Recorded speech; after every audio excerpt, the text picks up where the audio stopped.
I adore my 64, my Commodore 64. Do you like penguins? Do you like challenging side-scrolling platformers? Do you like gigantic girlfriends? If you answered yes to any of these, then Snokie might be the game for you. Snokie is an early game for the 64 that was developed by Troy Linden and Yves Lempereur and published by Funsoft.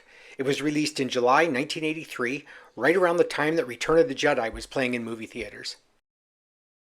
In the game, we assume the role of Snokie, a penguin-like creature called a snowbird. Snowbirds are highly intelligent, likable creatures that, unlike their penguin relatives, are afraid of water. In fact, water is fatal to them, which seems to be an unfortunate trait for a bird that can't fly. Snowbirds also hate being compared to penguins, which seems fair considering they got the short end of the stick when it comes to the water thing. This game is essentially a search and rescue operation. Snokie's girlfriend has been captured by the evil Grodies and is being held prisoner deep in a snow cave. It's up to Snokie to traverse the treacherous cave, avoiding obstacles and traps, and saving the love of his life. As a brief aside, the love of his life is frickin' huge. She's got to be 3 or 4 times the size of Snokie. I have many questions. We here at the Commodore 64 Appreciation Society absolutely adore Snokie. It's one of the first 64 games I ever played, and it absolutely blew me away when compared to the games that I had been playing on my VIC-20. It felt like the type of game that you would find at the arcade, and it showcased the 64's amazing graphics and sound capabilities. Snokie is a colorful, smooth-scrolling platformer that has a reputation for being brutally difficult. Your timing needs to be spot on, and many of the jumps have to be pixel precise. When combined with a fairly short time limit for each of the sections, it becomes a worthy challenge and you will die often. But dying is at least made better by the fun little tune that plays each time.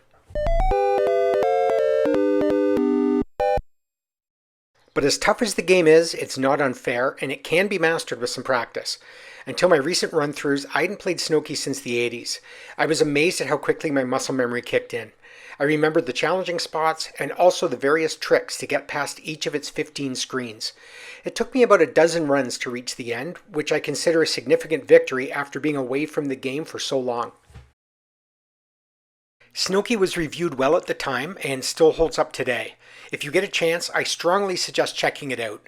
It's a great piece of gaming history and is a fantastic example of the kinds of games we were playing back in '83. Snokie's available to play online. I've included a link in the description, and I'd love to hear how many attempts it took you to beat it. And now, a full playthrough of Snokie for the Commodore 64.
Thanks for watching. If you enjoyed the video, please consider leaving a like or subscribing to this channel.